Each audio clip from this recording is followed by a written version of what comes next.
चरण करण में हम सभी यहाँ पर विराजमान हैं।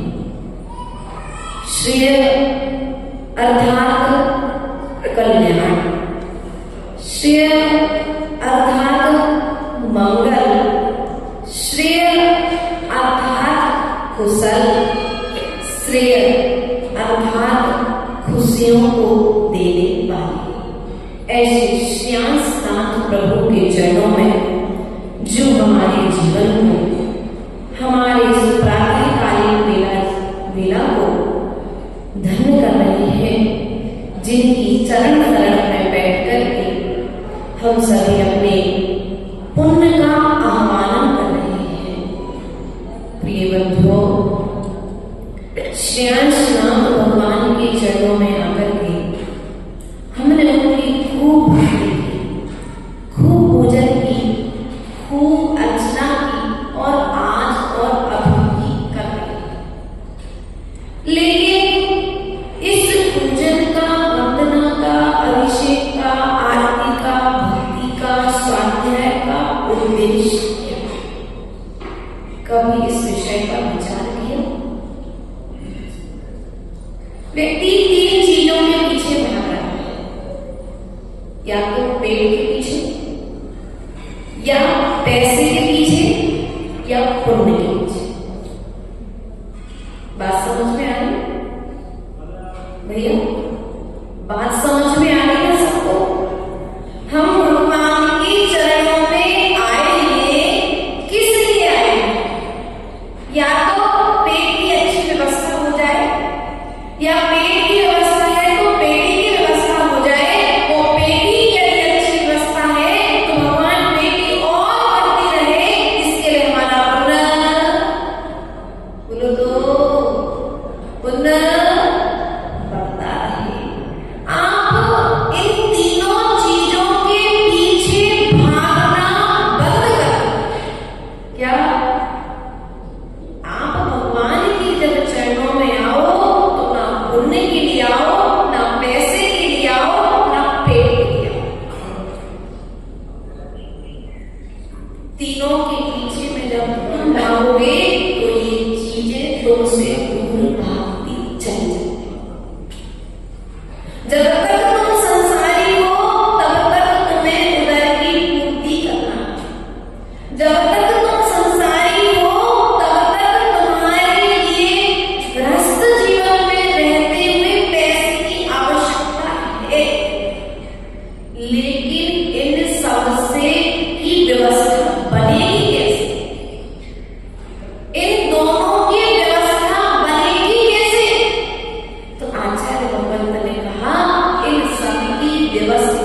तुमने यहाँ आकर के कौन सा महान काम किया?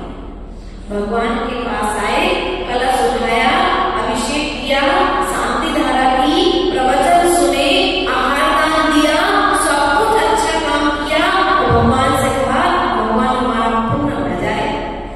क्या बढ़ जाए? ये सब काम करने से क्या होगा? पुण्य बढ़ेगा। पुण्य बढ़ेगा तो पैसा आएगा, पैसा आएगा तो बोलो तो घर में शांति रहेगी। बल्कि ऐसा नहीं है, ध्यान रखना, पैसे में शांति नहीं है, घर में पेट भर जाए फिर भी शांति नहीं है। तो कई ऐसे जीव संसार में पुण्य वाले हैं, लेकिन फिर भी उनके पास में शांति। तो शांति कहाँ है? आचार्य भगवंतों ने कहा, शांति पैसे में नहीं है, शांति पेट भरने में नहीं है, शांति पत्नी में नहीं है, शांति तुम्हारे भीतर में विराजमान। शांति को हम पर वस्तुओं में ढूंढने का, खोजने का विचार कर। भैया मंदिर में आए हो, एक आध नाम तो बता दो, क्या नाम है आपका? उमंग। भैया क्या नाम है? उमंग। यदि भीतर में उमंग आ जाए तो सब काम अपने आप संपन्न हो जाए। उमंग अर्थात उत्साह, भीतर की उत्साह शक्ति। ध्यान रखना उमंग भैया। तो मंदिर में आए हो, भगवान प्रभु के चरणों में आए हो, तो क्या शांति मिली? बोलो, क्या शांति मिली? बोलो तो, कोई तो बोलो। एक सब महाराज जी ने कह के भेजा तुम्हें, नाना महाराज ने, भैया बहुत अच्छे प्रबुद्ध लोग हैं। हम पूर्व में बाहुबली कॉलोनी में रहे थे, तो पंकज जी आए थे, बोले माता जी बाहुबली कॉलोनी। हमने कहा नहीं भैया, बड़े महाराज जी और छोटे महाराज जी की आज्ञा है, आपको तो पहले खान कॉलोनी ही जाना है। आप जहाँ पर ही जाना हो गया तो ही का तो सवाल। और जब प्रबुद्ध श्रावक श्रोताओं के बीच में आए हैं, तो हमारा आपसे पहला प्रश्न ये है कि आप भगवान से अंशनाथ के चरणों में विराजमान हो, तो क्या यहाँ आकर के आपको शांति मिली? बोलो तो, शांति मिली क्या? भगवान के चरणों में आने से शांति मिली कि भीतर के भावों को शांत करने से शांति मिली? अब निर्णय करो तुम भाई। तुमने अपने परिणामों को शांति किया, इसलिए शांति मिली कि भगवान के चरणों में बैठने से शांति मिली? निर्णय करना है, क्योंकि शांतिनाथ भगवान को शांति मिली कहाँ पर? आचार्य देव कहते हैं, जंगलों में बैठने से शांति नहीं, नदी के किनारे पर बैठने से, साधना करने से भी शांति नहीं मिलती है। भगवान जनेन्द्र देव के चरणों में आओ और स्वयं के मन को शांत ना करो तो भी शांति मिलने वाली? बोलो तो, 4 महीने महाराज ने पढ़ा है, कुछ तो बोलो भैया। शांति मिली क्या? नहीं मिली। मानस स्तंभ के पास बैठी तो शांति मिली क्या?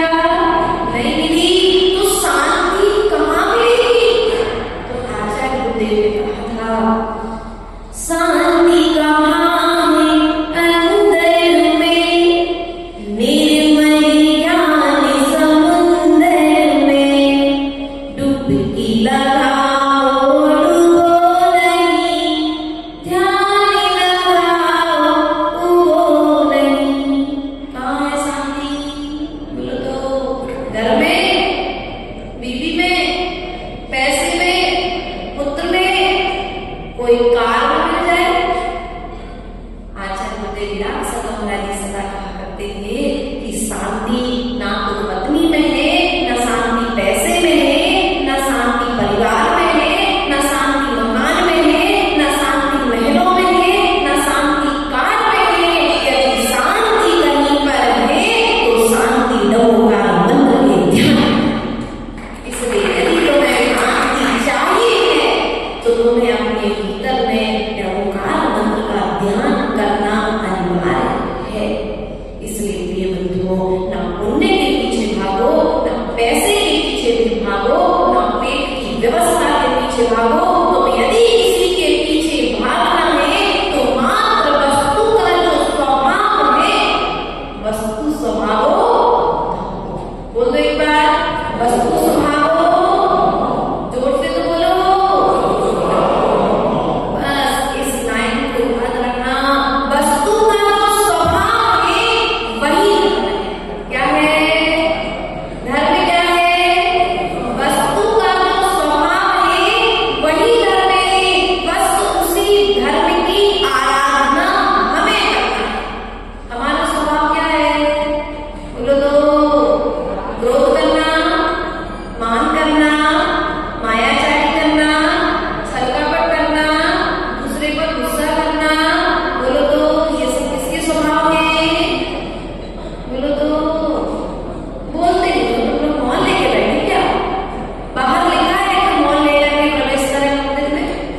भैया जब पूजन करो तब फल लेना है, जब अभिषेक करो तब फल लेना है, लेकिन जब प्रवचन सभा चले तो हमारे साथ आपको बात तो करनी पड़ेगी, क्योंकि तत्व का निर्णय जब होगा।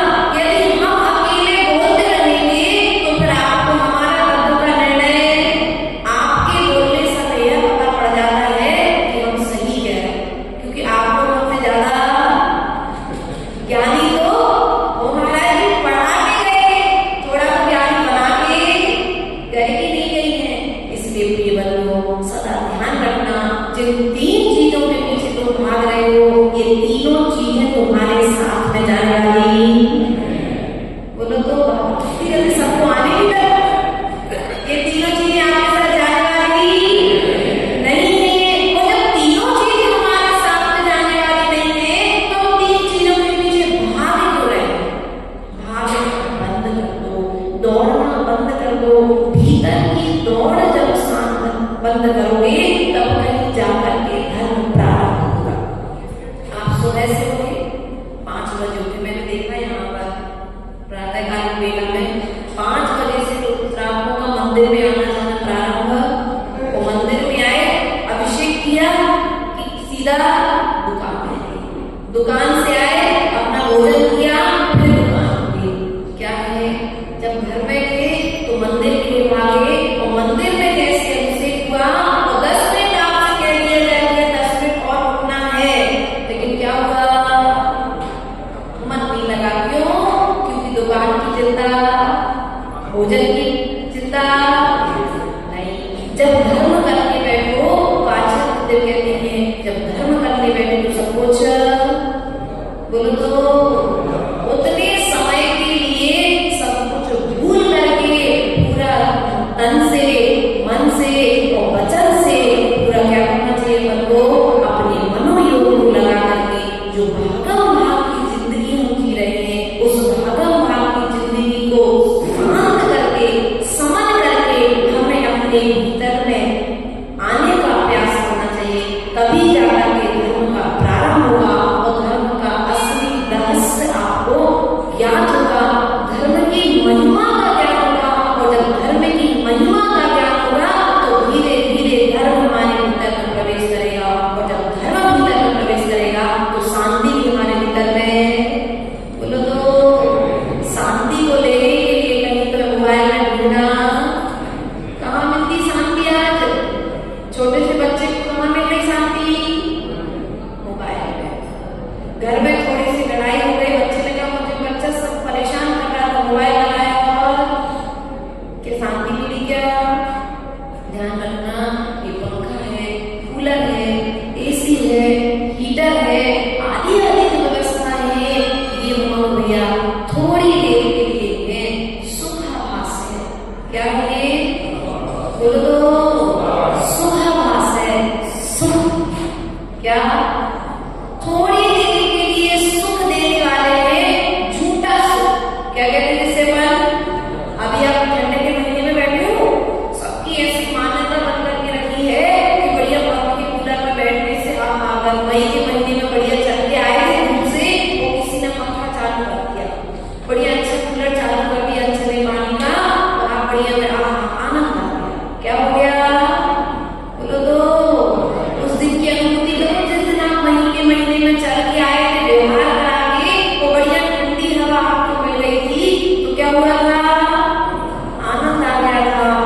आज आप आए हो 5 बजे बिल्कुल अपना ये धोती दुपट्टा पहन के मंदिर में आए और धोखे से किसी ने पंखा चालू कर दिया। अब क्या करोगे उससे? बोलो तो भैया हमारे लिए जाने के लिए जल्दी नहीं है अभी। क्या बोलोगे? अभी हमें अभिषेक पूजा 2 बजे, उस समय ये पंखा तुम्हें शत्रु के तुल्य लगता है कि नहीं लगता है? लेकिन मई के महीने में यही पंखा तो मित्र के तुल्य। तो ध्यान रखना, ना कूलर में सुख है, ना पंखे में सुख है, ना एसी में सुख है, ना हीटर में सुख है। सुख यदि कहीं पर है तो तुम्हारे भीतर है। तुमने जैसी मान्यता बना ली, तुमने जैसी भावना बना ली,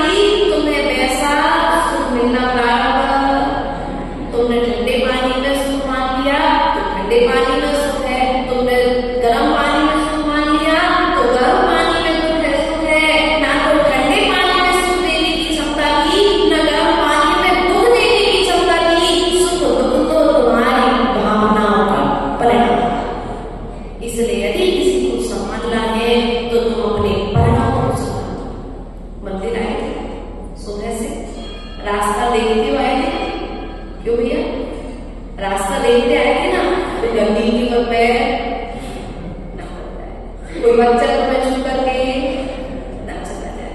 क्यों? इन परिधानों की चिंता, परिधानों की चिंता है हमारे लिए।